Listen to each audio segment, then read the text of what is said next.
오르는 그런 은혜의 시간 되기를 소망합니다. 자, 그런데 변화산에 예수님이 오르시는데 제자들을 다 데리고 간 게 아니에요. 3명만 데리고 갑니다. 베드로와 야고보와 요한을 데리고 갑니다. 자, 왜 예수님께서 이 3명만 따로 데리고 가셨을까? 이들이 믿음이 더 좋아서, 아니면 예수님이 이들을 편애해서 그런 것이 아닙니다. 이 베드로와 요한과 야고보는 이제 예수님의 제자가 되었다가 예수님이 죽으시고 부활하신 후에 승천하신 후에 그들이 맡아야 할 특별한 사명이 있는 사람들이에요. 예를 들면 베드로는 이제 교회의 리더의 역할을 해야 할 사람이에요. 리더이기 때문에 더 특별한 하나님의 예수님의 훈련을 받게 되는 거예요. 그리고 이제 야고보는 12 제자들 중에서 가장 먼저 순교를 당해요. 가장 먼저 순교를 당하는 그것. 그래서 가장 먼저 당하기 때문에 가장 큰 어려움이 있는데, 그래서 예수님께서 이 야고보를 특별히 더 챙기시면서 그를 훈련시키고 계시지요. 그리고 요한은 예수님이 십자가에 죽으실 때 십자가 아래에서 예수님에게 이제 어머니를 부탁을 받아요. 그래서 요한은 어머니를 보살피는 사명을 받게 돼요. 그래서 다른 제자들이 박해를 받아 순교를 당하는 그때에도, 그때는 순교당하는 게 이제 믿음의 표현이었어요. 그런데 요한은 도망가야 했어요. 왜요? 어머니를 살려야 하기 때문에. 어머니를 보살펴야 하기 때문에. 우리 최양진 집사님이 어머니를 간절히 살피는 그 모습처럼 이 요한도 예수님의 어머니를 간절히 보살피기 위해서 끝까지 살아남아야 했어요. 그래서 이제 마지막 12 제자 가운데 마지막까지 살아남는 제자가 요한이에요. 그러면서 이제 마지막에 이제 사람들에게 예수님 이야기 끝까지 들려줬던 그 역할을, 그 사명을 감당한 게 요한이에요. 사실 이것도 쉽지 않은 거예요. 일평생 그 한 가지 사명을 붙들고 하는 거, 이거 쉬운 거 아니에요. 그렇기 때문에 예수님이 이 요한을 또 챙기셔서 이렇게 훈련을 시키신 거죠. 저는 오늘 이 마가복음 9장에 보면은 이제 이 오늘 본문에서는 예수님과 함께 이 변화산에 올라간 제자들의 이름이 나오고, 다음에는 변화산 아래에 있는 사람들의 이야기도 나와요. 변화산 아래에 있는 사람들은 이 변화산의 은혜를 못 받아요. 안타까운 일이죠. 왜 그 제자들은 예수님과 함께 변화산에 못 올랐을까? 높은 산이어서 힘들까봐, 아니면 피곤해서 좀 쉬려고, 뭐 여러 가지 이유도 있겠지만, 그러나 그들이 가고자 한다면 주님이 막으시겠습니까? 나도 올라가겠습니다. 주님, 변화산에 있을 그 은혜를 나도 사모합니다. 주님 가신 곳에 나도 가겠습니다. 그랬다면 같이 올라갈 수 있지 않았을까요? 저는 오늘 저나 여러분들이나 예수님과 함께 이 변화산에 오르는 그런 시간 되기를 소망합니다. 여러분들이 마음이나 생각을 변화산 아래에 둔 사람들처럼 오늘 앉아있지 않기를 바라요. 지금 가스불 내가 꽂는가 안 꽂는가? 집에다 뭘 놓고 왔는가 안 왔는가? 그런 생각을 그 집에다가 놓고 여기 오는 그런 모습은 사실 변화산 아래에 있는 모습이에요. 그런 모습으로 있지 마시고 오늘 말씀을 따라서 예수님과 함께 변화산에 오르길 바랍니다. 여러분, 변화산에 있는 특별한 은혜가 있어요. 오늘 그 은혜를 받는 귀한 이 시간 되기를 소망합니다. 자, 그럼 3절을 보겠습니다. 3절이요. 시작. 그 옷이 광채가 나며 세상에서 빨래하는 자가 그렇게 희게 할 수 없을 만큼 매우 희어졌더라. 자, 제자들이 변화산에서 보는 첫 번째 은혜의 장면입니다. 여러분도 이 장면을 믿음의 눈으로 보실 수 있게 되었으면 좋겠어요. 예수님이 변형 드시는데 그의 옷에 광채가 나요. 세상에서 빨래하는 자가 그렇게 희게 할 수 없을 만큼 매우 하얗고 광채가 나요. 그래서 이제 어떤 분은 이 말씀을 통해서 우리 민족이 백이 민족이니까 우리 민족이 예수님의 후예다, 뭐 이렇게 해석하는 분도 계셔요. 이건 너무 지나간 거고요. 그렇게까지는 가지 마십시오. 근데 이제 마태복음 17장에서는 예수님이 변형된 이 모습을 이제 하나 더 추가하는데 예수님의 얼굴에 빛이 났다라고 그렇게까지 말을 하고 있어요. 예수님의 얼굴이 빛나고 옷이 이제 하얘지고 광채가 나고 있어요. 여러분 생각이 드십니까? 한번 상상 한번 해보시죠. 예수님의 얼굴에 광채가 나고 옷은 하얗고 빛나고 있어요. 자, 예수님의 이 변형된 모습은 무엇을 의미한 걸까요? 먼저는요, 십자가 이후에 다시 부활하실 예수님의 모습을 보여주고 있어요. 예수님께서 엿새 전에 십자가를 죽으셔야 한다는 것을 말씀하셨어요. 그 십자가만이 끝이 아니라 그 이후에 있을 부활을 보여주신 거예요. 여러분, 기독교는 십자가만 있는 종교가 아니에요. 십자가와 부활이 같이 있는 게 기독교예요.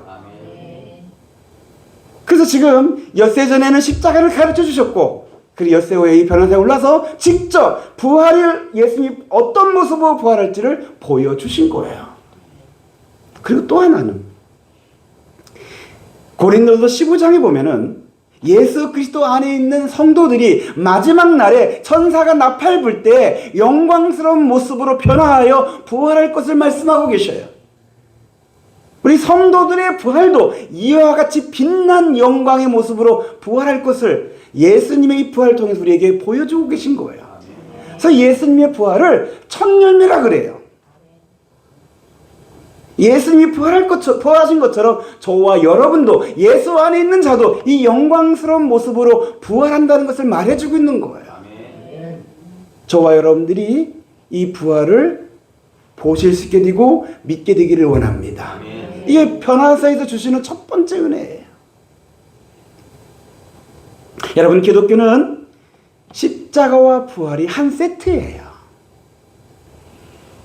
십자가 뒤에는 반드시 부활이 있어요. 그건 제가 여러분들을 위로하려고 한 말이 아니라 하나님께서 이 변화산에서 직접 보여주신 거예요. 그리고 반대로 하면은요, 부활의 영광이 있으려면 십자가를 거쳐야 돼요.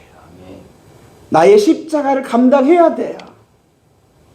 그래서 십자가 없으면 부활도 없다라고까지 얘기할 수가 있어요.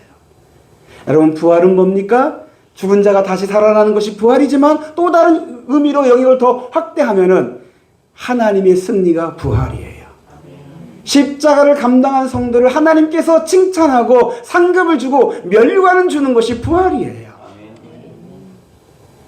나의 십자가를 지고 예수 따라간 그 성도를 하나님께서 부활의 영광으로 상급 주고 칭찬하고 면류관을 주시는 거예요. 이것을 저와 여러분들이 오늘 이 변화사의 예수님과 함께 올라서 이 믿음을 갖게 되기를 바랍니다. 마가복음 8장 34절에 예수님께서 말씀하셨습니다. 누구든지 나를 따라오려거든 자기를 부인하고 자기 십자가를 지고 나를 따를 것이니라. 누구든지라 그랬습니다. 예가 없습니다. 예수를 믿는다고 예수님이 그리스도라고 고백하는 사람은 누구든지, 내가 그리스도인이라고 생각하는 사람 누구든지 예수님을 따라가야 하는데 그 따라가는 길은 자기를 부인하고 자기 십자가를 지고 예수를 따라가는 겁니다. 여러분, 신앙생활 하는 사람들이 두 부류예요. 하나는 예수님을 이용하는 사람이고 예수 이용해서 자기가 원하는 것을 얻고자 하는 사람이 있고, 또 한 사람은 예수님을 따라가는 사람이 있습니다. 우리 양문교회 성도들은 예수님을 이용하려는 그런 신앙인이 아니라 예수님을 따라가려는 제자가 되기를 바랍니다. 근데 그렇게 따라가려면 나를 부인해야 돼. 또 나의 십자가를 내가 감당해야 돼. 이거 힘들고 어려워요. 부담스러워요. 어떤 때는 너무 고통스러워요. 그래서 어떤 이는 자기 십자가를 버리고 예수 따라가는 것을 포기하기도 해요. 우리 중에는 한 분도 그런 중도 포기자가 없기를 바라요. 그런 중도 포기자가 없게 하려고 하나님께서 이 변화사 은혜를 주시는 거예요. 이 변화사를 통해서 부활이 있음을 직접 보여주신 거예요. 부활의 승리가, 부활의 역전이, 부활의 그 하나님의 영광이 십자가를 감당한 성도에게 있다는 것을 하나님께서 직접 보여주신 거예요. 사랑하는 성도 여러분, 우리가 십자가를 질 때 부활을 믿고 십자가를 감당하실 수 있게 되기를 바랍니다. 내 삶에 있는 십자가 통하여서 그 뒤에 있는 부활을 볼 수 있다면, 여러분 부활을 믿을 수만 있다면 여러분 십자가를 감당할 수 있는 힘을 얻습니다. 부활은 우리에게 힘이 됩니다. 부활의 믿음은 우리에게 용기를 줍니다. 담대하게 합니다. 하나님은 그 믿음대로 그에게 부활의 은혜를 내려주십니다. 이제 4절 말씀을 보겠습니다. 4절 말씀 시작. 이에 엘리야가 모세와 함께 그들에게 나타나 예수와 더불어 말하거늘. 예수님께서 변형되셨습니다. 그런데 그걸로만 끝나는 것이 아니라 이제 변화사에서 제자들은 두 번째 장면을 봅니다. 엘리야와 모세가 나타나서 예수님과 대화하는 장면입니다. 여러분 한번 생각해 보십시오. 상상해 보십시오. 모세와 엘리야가 나타나서 예수님과 대화하고 있는 모습. 모세가 엘리야가 어떻게 생겼는지 나도 몰라요. 어떻게 생겼냐고 구체적으로 그려달라고 그렇게 하지 마시고, 여러분들 상상력으로 모세는 어떤 할아버지인지 엘리야는 또 어떤 수염 긴 할아버지인지 상상력으로 생각하시면서 그분이 나타나신 거예요. 근데 이거는 또 어떤 의미가 있을까요? 먼저는 이 모세와 엘리야가요, 어느 쪽 사람입니까? 예수님 당시로 한다면 예수님보다 1400년 전에 태어나서 활동한 사람이 모세예요. 몇 년이요? 1400년. 엘리야는 약 700년 전에 활동했던 사람이에요. 둘 다 예수님보다 한참 옛날 사람이에요. 미라로 해도 아무리 시체를 잘 보관해도 글쎄요, 잘 남아있기 어려운 그런 사람들이에요. 근데 그 사람들을 하나님께서 다시 살리신 거예요. 지금 이들은 지금 살아난 거잖아요. 부활시키신 거잖아요. 이를 통해 지금 부활이 있다는 걸 말해주는 거예요. 그러면서 이 1400년 전의 사람을 다시 하나님께서 보여주시면서 영생이 있음을 우리에게 가르쳐 주셔요. 여러분, 부활도 사실은 이성적으로는 믿기 어려워요. 근데 여러분, 영생 더해요. 영원한 생명. 이거 이성적으로 믿을만한가? 이해가 되는가? 여러분, 이런 기독교의 진리는요, 내가 이해에 대해서 믿는 게 아니라 믿음으로 받아들이는 거예요. 근데 그 증거들을 오늘 이 모세와 엘리야를 우리에게 보여주면서 그 1400년 전의 사람을, 700년 전의 사람을 나타나게 하시면서 주 안에서 부활이 있고 영생이 있음을 보여주신 거예요. 그러면서 또 하나의 의미가 있어요. 사실 이게 더 하나님께서 의도하신 의미일 수도 있어요. 그게 뭐냐면, 모세는 구약의 율법을 대표하는 사람이에요. 모세는 모세 오경을 기록한 사람이죠. 창세기, 출애굽기, 레위기, 민수기, 신명기, 율법의 그 전부를 담고 있는 모세 오경을 기록한 사람이 모세고, 그리고 구약의 선지자들 중에서 가장 능력 있는 그런 선지자로 꼽히는 사람이 엘리야예요. 그래서 예언자를 대표하는 사람이 엘리야예요. 율법과 예언서, 이건 구약을 나타내고 있어요. 구약에서 하나님께서 약속하시고 예언하셨던 그 메시아, 그 메시아가 예수님이시라는 것을 이들을 통해서 하나님께서 증명해주고 계시는 거예요. 그리고 특별히 말라기 선지자를 통해서 하나님께서 또 하나 예언을 하셨죠. 메시아를 보내기 전에 엘리야를 먼저 보내겠다라고 말씀하셨어요. 네, 그런데 하나님께서 직접 이 엘리야를 보내주면서 그 예언이 성취되었다라고 우리에게 말씀해주고 있습니다. 하나님께서 이 모세와 엘리야를 이렇게 보여주시고 이렇게 구약의 약속, 구약의 그 예언이 이루어졌음을 말씀하시는 이것을 누구를 위함일까요? 먼저는 변화산에 올라간 제자들을 위해서죠. 지금 자기들이 믿고 따랐던 예수님이 그냥 선생님이 아니라 하나님께서 약속하시고 예언하셨던 메시아임을 직접 말해주고 계신 거예요. 그리고 또 하나는 오늘 이 말씀을 통해서 변화산에 함께 오르는 이 말씀을 보고 있는 저와 여러분들을 위해서 하나님께서 이 장면을 만드신 거예요. 이 장면을 통해서 우리에게 믿음을 주고 싶으신 거예요. 어떤 믿음이요? 예수님이 그리스도라고. 예수님이 그리스도라고. 십자가에 죽으신 예수님이 우리를 구원하시는 그리스도라고. 죽으신 지 사흘 만에 부활하신 예수님이 우리의 영원한 왕이 되시는 그리스도라고. 이것을 믿으라고. 구약에서 그렇게 말씀하셨고 예언했던 그 그리스도를, 그 그리스도가 예수님이라고 라는 것을 믿으라고 하나님께서 우리에게 말씀해 주고 계시는 거예요. 제가 지난주에 선배 목사님과 대화하던 중에 선배 목사님의 이런 간증 하나 들었어요. 선배 목사님은 1년 내내 예수님이 그리스도라는 것을 설교한대요. 저는 지난주에 제가 설교 딱 한 번 했었잖아요. 그래서 이번 주에는 이거 할까 말까 고민됐었는데 선배 목사님이 자기는 1년 내내 한대요. 그래서 여러분 안 놀라시는데 전 놀랐어요. 어떻게 매주 예수님이 그리스도라고 매주 할 수 있을까? 그럼 성도들이 지겹지 않을까? 목사님 오늘은 다른 얘기 좀 하시면 안 될까요? 막 이렇게 하지 않겠어요? 근데 선배 목사님은 계속 이 예수님이 그리스도라는 이 말씀을 계속 읽든지 아니면 말하든지 1년에 계속 한 주도 안 빠지고 예수님이 그리스도라는 것을 말한다는 거예요.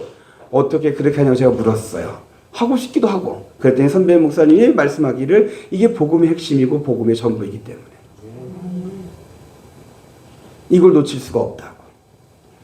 오늘 한국교회가 사실은 이걸 놓쳤던 것 같기도 해요.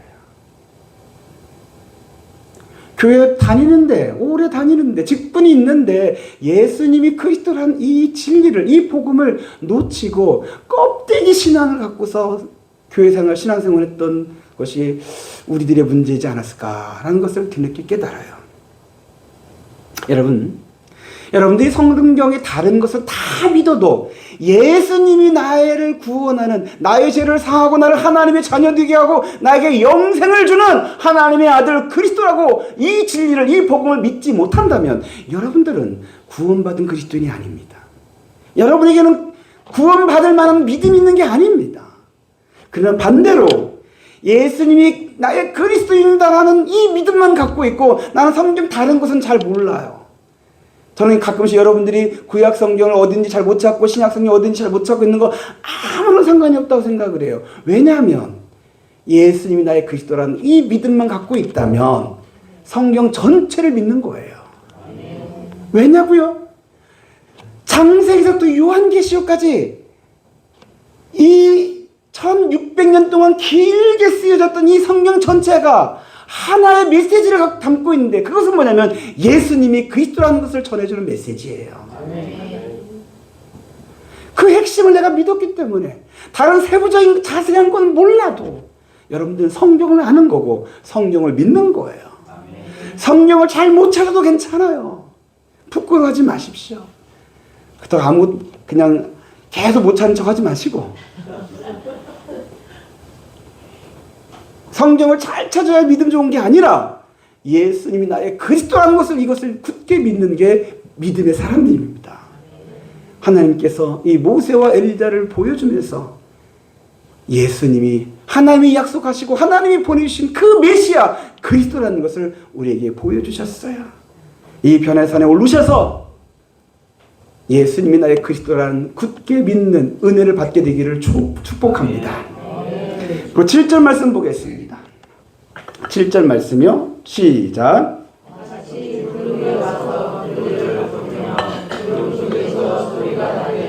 이는 내 사랑하는 아들이니 너희는 그의 말을 들으라 하느니라. 변화산에서 제자들이 보는 세 번째 은혜의 장면입니다. 구름이 와서 그들을 덮습니다. 어떤 분은 이 구름을 어떤 인생에서 앞이 캄캄하게 하는 어떤 문제, 어떤 사건, 이걸 해석하시는 분이 계신데 정확한 해석은 이 구름은 하나님의 임재를 상징합니다. 시내산에서 모세가 하나님의 임재를 받을 때 구름이 시내산을 덮었습니다. 하나님께서 임재하실 때 구름이 덮습니다. 저는 이 설교를 준비하면서 오늘 우리 양문교회를 하나님께서 구름을 덮으신 그런 현상이 나타나면 얼마나 좋을까.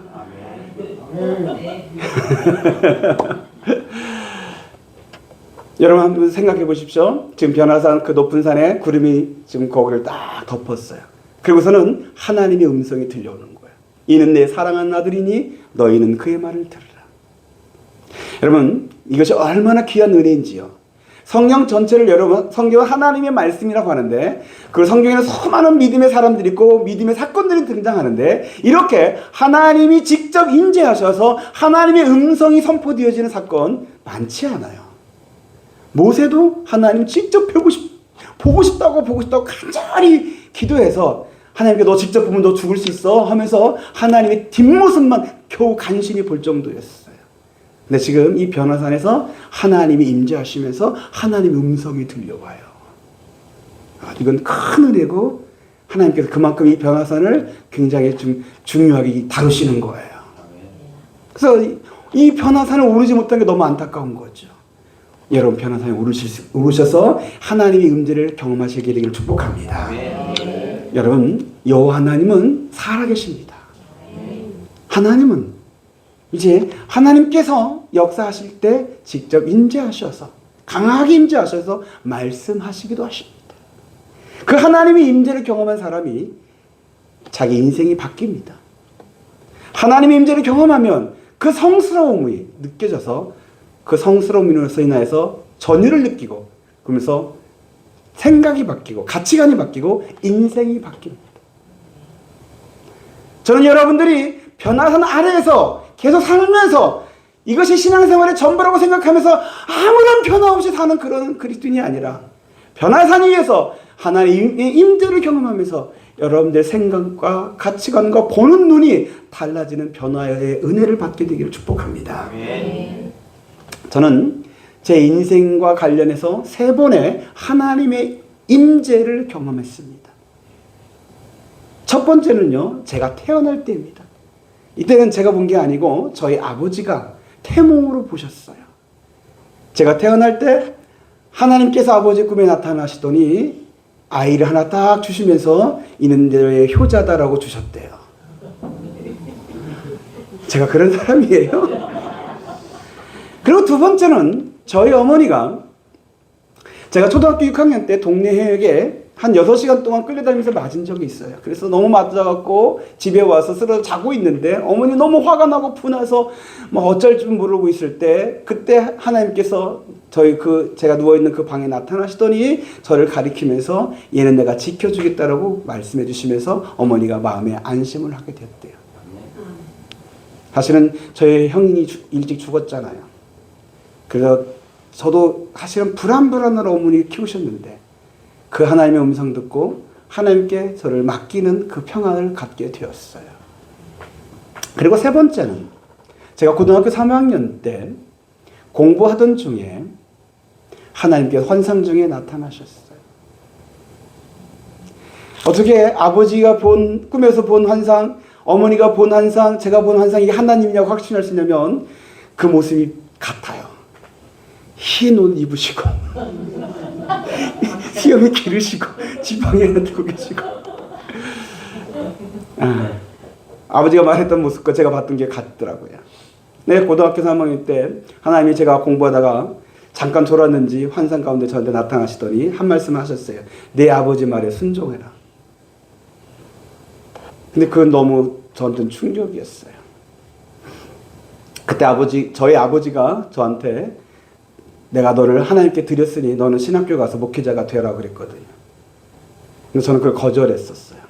그게 아버지 말에 거절하고서 버티고 있을 때 하나님이 나타나셔서 네 아버지 말에 순종하라고 저에게 말씀하셨고 그 말씀에 제가 울면서 그렇게 순종하게 되어 여기까지 오게 되었어요. 하나님의 임재를 경험하는 사람은 이전과 같을 수가 없어요. 반드시 변화가 일어나요. 생각이 달라져요. 보는 눈이 달라져요. 인생에 추구하는 가치관이 달라져요. 전 우리 양문교회가 그런 변화산, 하나님의 임재가 있는 변화산이 되기를 소망해요. 아멘. 하나님의 임재를 경험한 제자들, 이들이 변화가 됩니다. 8절 말씀 보겠습니다. 8절이요. 시작. 문득 둘러보니 아무도 보이지 아니하고 오직 예수와 자기들 뿐이었더라. 이제 하나님의 임재를 경험한 제자들이 다시 문득 둘러보니까 아무도 보이지 않았대요. 거기서 아무도란 말은 모세도 엘리야도 이제 사라졌다는 얘기죠. 이 1차적인 의미고요. 그리고 이 8절에는 또 하나의 이중적인 뜻이 있어요. 뭐냐면 하나님께서 너희는 그의 말을 들으라고 했어요. 제자들이 들어야 할, 제자들이 순종해야 할 예수만 보이게 되었다는 거예요. 하나님의 임재를 경험한 사람, 그리고 변화된 사람의 특징은 뭐냐면 예수가 보이기 시작하는 거예요. 성도 여러분, 여러분들이 사람을 상대할 때 그 사람에게서 예수가 보이면 나는 그 사람을 사랑하게 돼요.